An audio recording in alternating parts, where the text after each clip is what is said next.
program manager at the Research for Patient Benefit program, and as Wendy mentioned, I will give you the overview today of the Research for Patient Benefit program and also Research for Social Care call, and give an introduction to the mental health call in Northern England. I would like to start actually with an important update.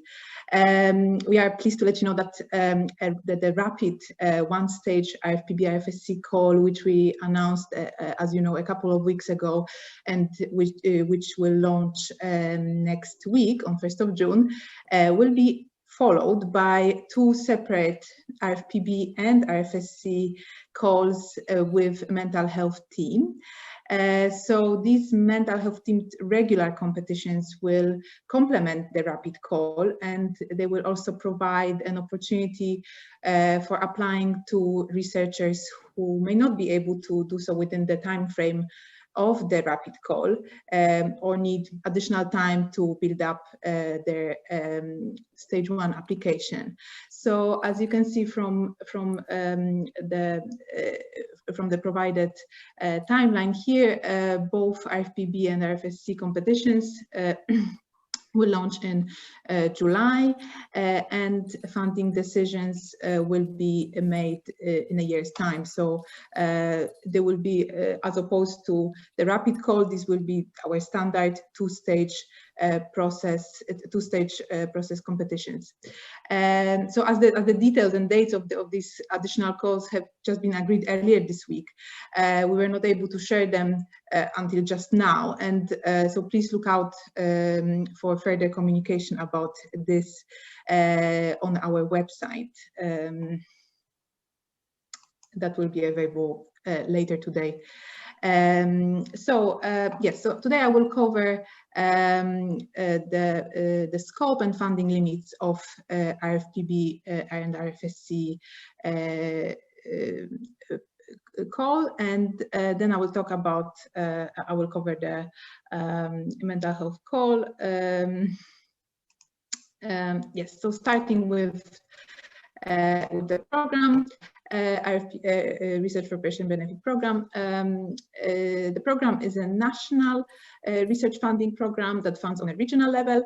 The program is response mode, and we fund researcher-led research. We have 3 funding rounds per year, and our application process, standard application process, has 2 stages. RFPB supports early career researchers who are encouraged to apply to RFPB as lead applicant with a more senior colleague that would play a role of mentor and applied as a joint lead applicant. We would also expect that such early career stage researcher would be supported by a strong multidisciplinary team. So just to clarify, what do we mean by early career researcher? For FPB, it would be a researcher that has not yet been the principal investigator for a substantial award. So that would be £100,000 plus. So we fund projects with clear trajectory to patient benefit, and so far RFPB has funded 1,000 such projects. The aim of the program is to fund topics, research methodologies that will increase the effectiveness of NHS services, provide value for money, and of course patient benefit. And so we would fund health, public health, social care research that would cover really a wide range of health service challenges. In terms of research methodologies, we support both qualitative and quantitative research as long as patient benefit and clear trajectory to patient benefit is there. So moving on to FPB scope. here you see the long list of things that we would fund and not fund. I will try to quickly summarize them.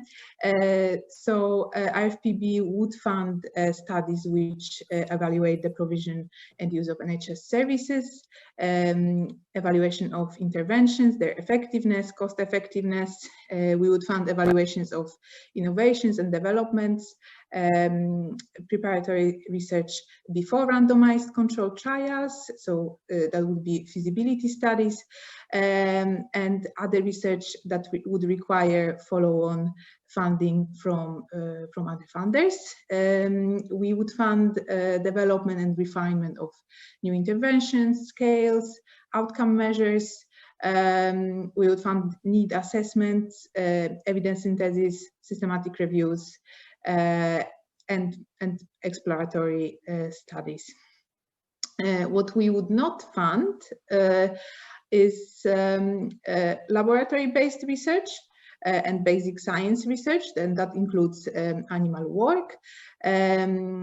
Infrastructure, we would also not fund applications proposing service development unless that could be generalized, or we would also not fund applications purely that are audit or survey.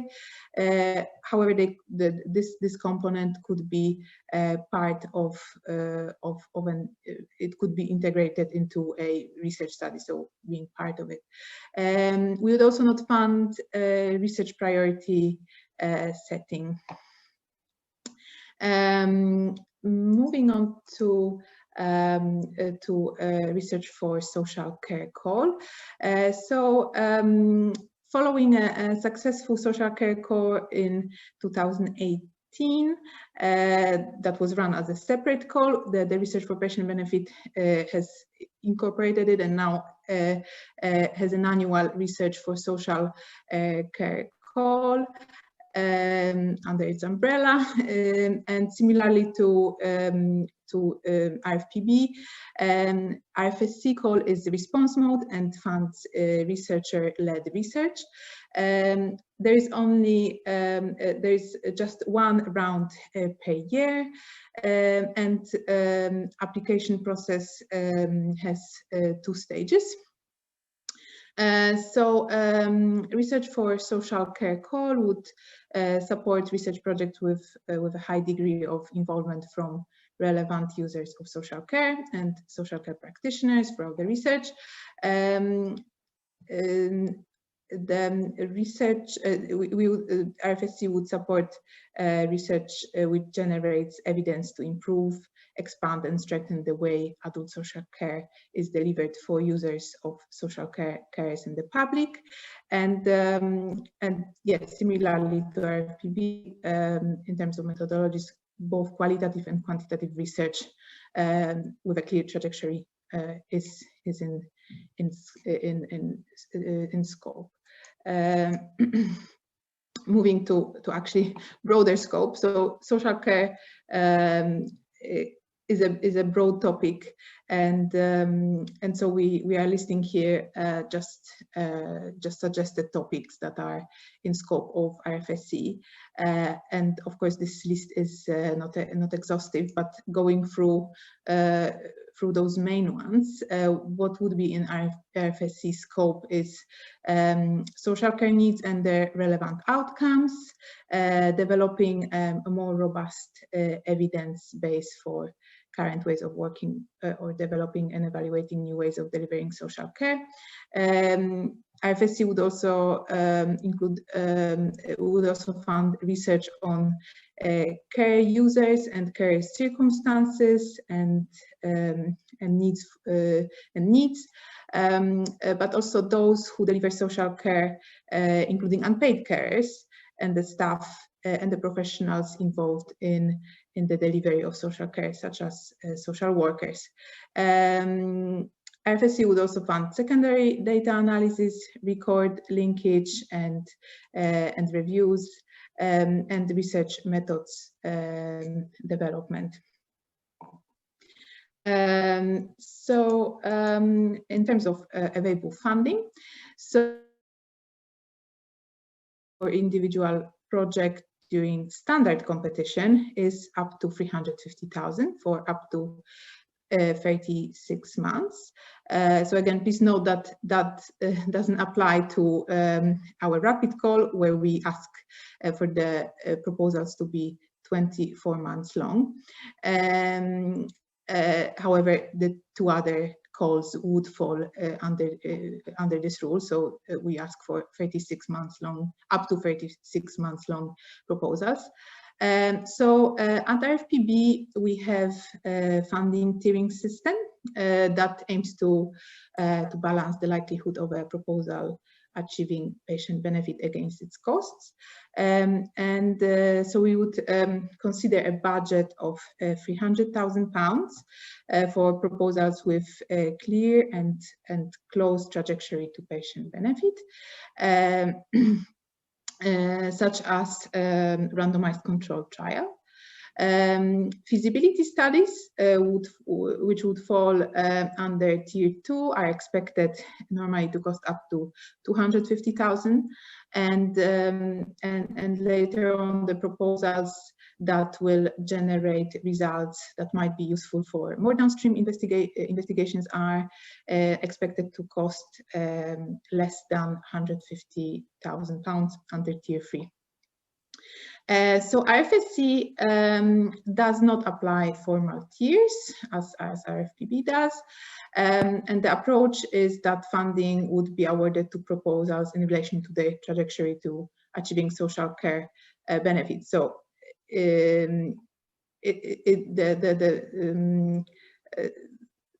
the same principle, but without rigid financial frames, basically. So upstream research, which may need further work afterwards to lead to social care benefit, is likely to be funded at less than a study which fully evaluates service or care package and could therefore lead to direct changes in care. And one more thing to add about RFSC is that RFSC can only fund adult social care, which also includes the transition into adult care. So that's all about the program. So I will now move to the call itself. Yes, first I would like to talk about research following patient and social care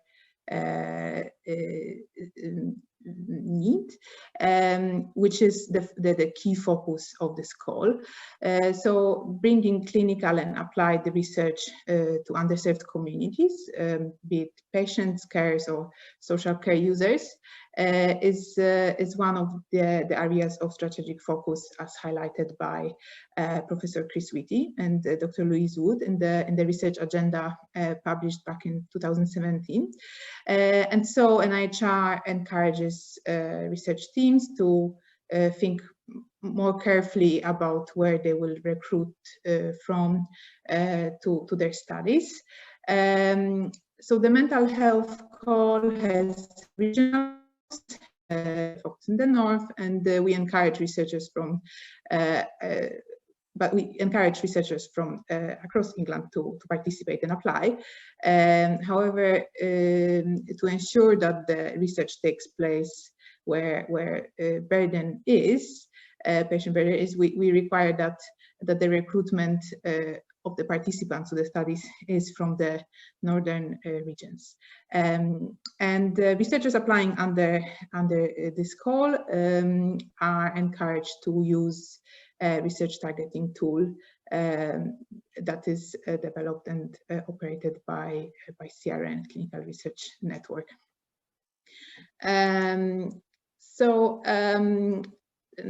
Shortly about mental health research goals. So these goals have been published back in March, and so several roadmaps and priority setting exercise for research in mental health area laid the foundations for developing those research goals and their targets.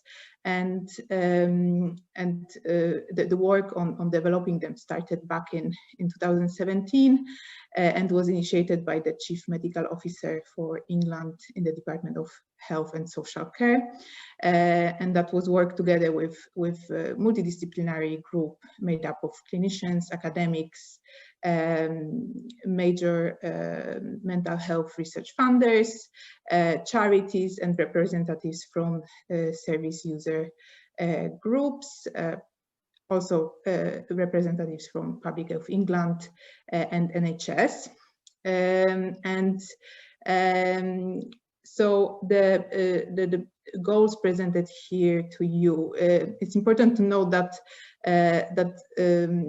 they are intended to be a guide for researchers, for applicants, rather than a set of limitations. And so the call really offers flexibility to focus on any subject area or topic, providing that it falls within the mental health call remit.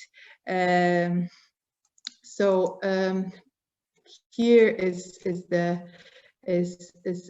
commentary, a paper that I'm referring to. So the process of developing the research goals is covered in this paper, and it also describes the evidence, targets to address, to be addressed, and also talks about potential measures. And of course, I encourage you to review it along with preparing for applying to this call. So I will cover now what projects we are looking for. So we are looking for collaborative research projects with clear trajectory to patient service user benefit. Proposals have to be within RFPB or RFSC scope, and the scope of mental health call, of course. And projects that are, we are looking for projects that are hosted in the North England, and for RFPB, host can be NHS body or other provider of NHS services, while for RFSC, this could be also, apart from the NHS bodies, this also could be universities and local authorities. So we are looking for projects where patient and social care user recruitment will take place from the North region. However, this can be in conjunction with sites located in other regions. And the choice of recruitment regions and sublocalities has to be justified in relation to the size of patient burden. So we are looking for projects up to £350,000 for up to 24 months long for the first call, the one-stage rapid call, while this for the standard following call for RFSC and for RFPB separately, we are looking for projects up to 36 months. And yeah, the call is open to researchers at all career stages. So everyone is really welcome to apply. And for RFPB, early career researchers are encouraged to apply as lead applicants, but it's not considered an eligibility requirement. So we are looking also for projects that that are co-produced with service commissioners, providers, service users, of course, wherever appropriate. Yeah, this is to ensure that findings are of immediate utility in policy and practice. Yep, I think that's all from me. I think we'll cover the questions in the Q&A session at the end. Thank you very much.